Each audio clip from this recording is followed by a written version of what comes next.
ഇതാ ഇവിടെ ആരുമില്ലേ?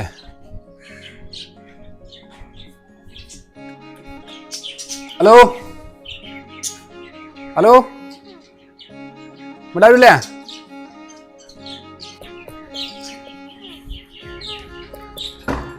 ആ എന്റെ ഇവിടെ ആയിരുന്നു ഇത്.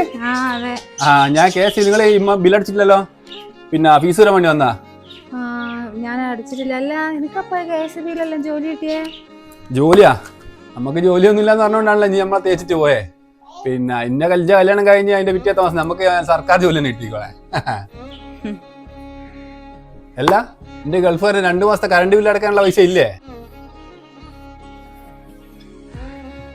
എടാ ഇങ്ങനെ കരയുന്ന, ഞാൻ കരയാൻ വേണ്ടി ഒന്നും പറഞ്ഞില്ലല്ലോ. വെറുതെ കളിക്കല്ലേ, ഞങ്ങട്ട് ആരും കണ്ടിട്ടുണ്ടായിരുന്നു. ഞാൻ എന്താ ചെയ്യുന്നിരിക്കും? കണ്ണടക്ക് നിങ്ങള്, കണ്ണടക്ക്. അതല്ല, ഞാൻ ഒരു നിമിഷം എന്റെ ഭർത്താവിനെ ഓർത്തു. എന്ത് പറ്റി? എന്റെ ഭർത്താവിനെ കുറിച്ച് ഓർമ്മിക്കാനായിട്ട് നമ്മളെ തേച്ചാൻ തൊട്ട് പിന്നെ ഓനിഞ്ഞ തേച്ച് പോയാ? 1 വർഷം മുമ്പ് എന്റെ ഭർത്താവ് ഗൾഫിൽ നിന്ന് ഒരു വണ്ടി ആക്സിഡന്റിൽ മരണപ്പെട്ടു. നീ അറിഞ്ഞില്ല? സോറി ഏട്ടാ, ഞാനെന്താ നമ്മളെ ഡിസ്കൗണ്ട് ഡേറ്റ് കഴിഞ്ഞിട്ടുണ്ട്, അതുകൊണ്ട് അങ്ങനെയെല്ലാം പറഞ്ഞേ. പിന്നെ ഇത് എന്റെ കുട്ടിയാ, ഇത് എന്താ പേര്? അതെ. പിന്നെ എത്രയും പെട്ടെന്ന് ബില്ലടക്കാൻ നോക്ക്, ഇല്ലെങ്കിൽ പ്രശ്നാ. അപ്പൊ ശരി എന്നാ. ശരി, ഞാൻ നാളെ അടയ്ക്കാൻ നോക്കാം. പിന്നെ അതിന്റെ വിശേഷം ഒന്നും പറഞ്ഞിട്ടില്ലല്ലോ. എന്റെ മാരേജ് എല്ലാം കഴിഞ്ഞില്ലേ? കുട്ടികളൊക്കെ എത്രയുണ്ട്? കല്യാണത്തെ കുറിച്ച് നമ്മൾ രണ്ടാളും ഒരിക്കലും ആലോചിച്ചില്ലേ, പിന്നെ അത് വേണ്ടെന്ന് വെച്ച്. ഇനിയിപ്പോൾ അങ്ങനെ അങ്ങോട്ടെ, ഇനിയിപ്പോൾ എന്തായാലും ഇത്രയായില്ലേ. പിന്നെ സമയം ഒരുപാടായി, ഇനി 2-3 വീട് ഇനിയും കയറാനുണ്ട്. അപ്പൊ എത്രയും പെട്ടെന്ന് അടക്കാൻ നോക്കട്ടാ. ശരിയാ? അല്ലടാ, നിന്റെ പഴയ നമ്പർ മാറിയിട്ടൊന്നുമില്ലല്ലോ, അത് തന്നെയല്ലേ? ഇല്ല, നമ്പർ ഒന്നും മാറിയിട്ടില്ല. നമുക്ക് അന്നും ഇന്നല്ലോ ഒരേ നമ്പറേ ഉള്ളൂ. ശരി.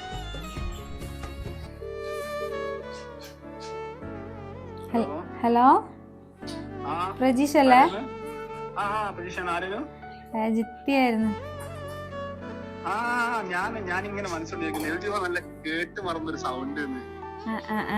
സൗണ്ട് ഒന്നും മറന്നിട്ടില്ലല്ലേ?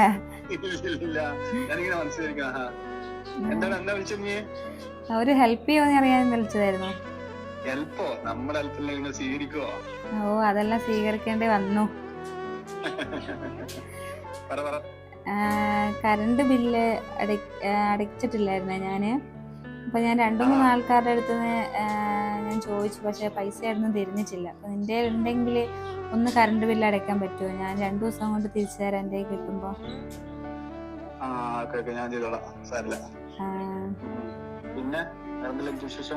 വേറെന്ത് വിശേഷം? ഇത് തന്നെ, ദൈവം ഉണ്ടെന്നുള്ളത് ഇങ്ങനെ തെളിയിച്ചിരുന്ന. നിന്നെ തേച്ചിട്ട് പോയതിനുള്ള ശിക്ഷയായിട്ടാണ് എനിക്കിപ്പോ ഇത് കിട്ടിയിരിക്കുന്നത്. പൈസയുള്ള ഗൾഫുകാരൻ്റെ കൂടെ പോയതാ. എന്നിട്ട് ഞങ്ങൾക്ക് ഒരുമിച്ച് ജീവിക്കാനായിട്ടില്ല. ഇപ്പൊ ഞാൻ ഒന്നേന്ന് എന്താ ചെയ്യണ്ടേന്ന് അറിയാണ്ട് ഇങ്ങനെ നിൽക്കുന്ന സ്ഥിതിയാണ് ഞാൻ.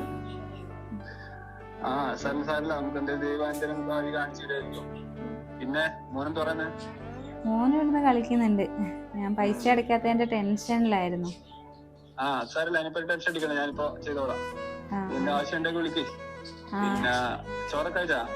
ചോറെല്ലാം കഴിച്ചു. ഞാൻ 2 ദിവസം കൂടെ തിരിച്ചു തരുവേ. ശരി. പിന്നെ ഞാൻ നോക്കിട്ട് അടച്ചിട്ട് ബില്ല് ചെയ്യാൻ വാട്സാപ്പിലല്ലേ? ഇതിൽ തന്നെയാ വാട്സാപ്പിൽ. ഒരു ഹായ് ഇട്ടാ മതി. ഞാൻ ബില്ല് വാട്സാപ്പിൽ തരാം. Thank you. ശരിയടാ. ശരി. താങ്ക് യു ഒന്നും വേണ്ടോ. ശരി.